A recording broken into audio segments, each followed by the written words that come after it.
Assalomu alaykum. Yetim mahalla fuqarolari. Mana bugun Agarov tomonidan navbatdagi qonunni tartibga uchrashuv o'tkazilyapti. Bu uchrashuvdan maqsad shu fuqarolarni bankni o'rtadagi munosabatni yaxshilash, sizlarni qiynayotgan qanaqa savolga kirib olishga masala bo'layotgan bo'lsa, bugungi uchrashuvni bemalol murojaat qilishingiz mumkin. Murojaatingizni o'rganib, inshaalloh harakat qilamiz. Kimda qanaqa savollar bor, bemalol marhamat savollaringizni berishingiz mumkin. Ana sizlarga eng kam foiz kirib qancha bo'lyapti hozir?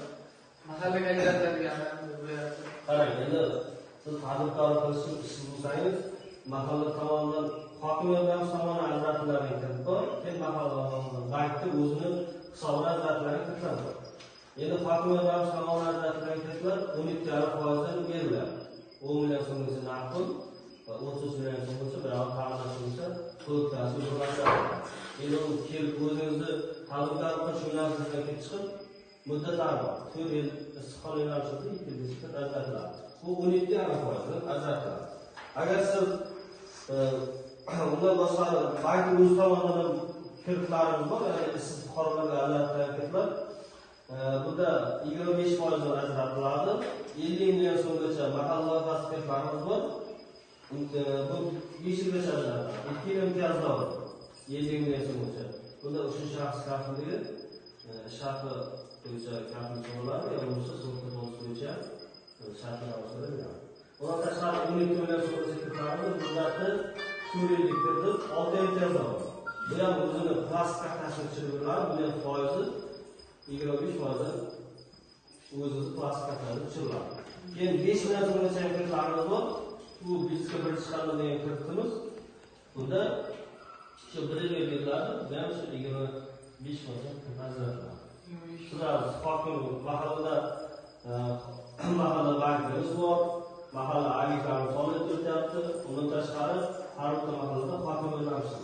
Bemalol ta'minot qilish bo'yicha shularga murojaat qilsangiz, sizga tushunmovchiliklar bo'lsa, yoki yo'nalishlar bo'yicha bo'lsa, hujjatlar topshirsangiz, sizga qisqa muddatda arzlaringiz ko'p chiqib bitkazib beramiz. Men savolim bor.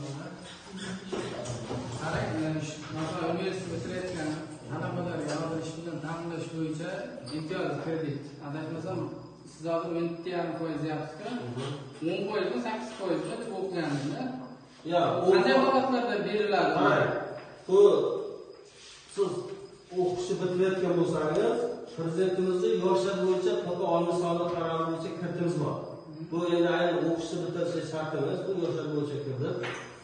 Bu Markaziy bank stavkasiga +4% qo'shiladi. Markaziy bank 18% ajratiladi. Ya 13 shunga qarab. Buni kirit muddati 5 yilga kirdi. Yoshlar bo'yicha 100 million so'mgacha hech qanday kafilsiz kredit ajratib beriladi. Agar siz oliy ta'limni bitirayotgan bo'lsangiz, haq olish birinchi sonli qarorga asosan xuddi sizga o'xshagan oliy ta'lim bitirayotgan yoshlarga kredit ajratib beramiz. Uning muddati 7 yilga kirdi. Imtiyozlari shungacha kredit ajratiladi. Bunda siz o'zingiz loyihangizdan kelib chiqib kredit ajratiladi. Unda ham shartlari bor. Har bir milliard so'mga siz milliard misol uchun 4 milliard 5 milliard olmoqchi bo'lsangiz, sizga o'xshagan bitiruvchi ishsiz yoshlar, oliy ta'lim bitiruvchilarni ish bilan ta'minlashingiz kerak. Garovga qanday bo'ladi? 100 milliongacha o'zi ham shunday kafi, 100 million yuqori garov bilan talab qilinadi. Yo'q, yillik stavkasi necha foiz? Yillik stavkasi shu Markaziy bankka +4 qo'shiladi, 18% ajratib beriladi. Sizga o'xshagan, u ham hudud gaz yo'li bilan. Lekin naqd pul degan joyi faqat hudud gaz yo'li bilan siz mahallalar yoki rayonlardan qayta tadbirkorlik bo'yicha loyihangiz bo'lsa, bankka borib, yo'lchi shu yerda hokimlarga mahalla banklari bor desangiz, bemalol biznesingiz o'rganib chiqamiz. Bemalol hujjatlar qaror qilsangiz,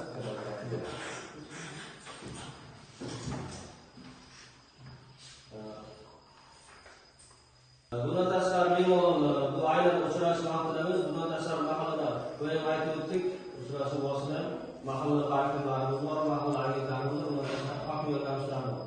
Bemalol o'zingizni qiynab kelayotgan masalalarni muammo murojaatlarni javob qilmayapmiz. Nima bank bilan bo'layotgan postlar, muammolar, ta'kidlar bo'lsa ham bemalol o'shalarga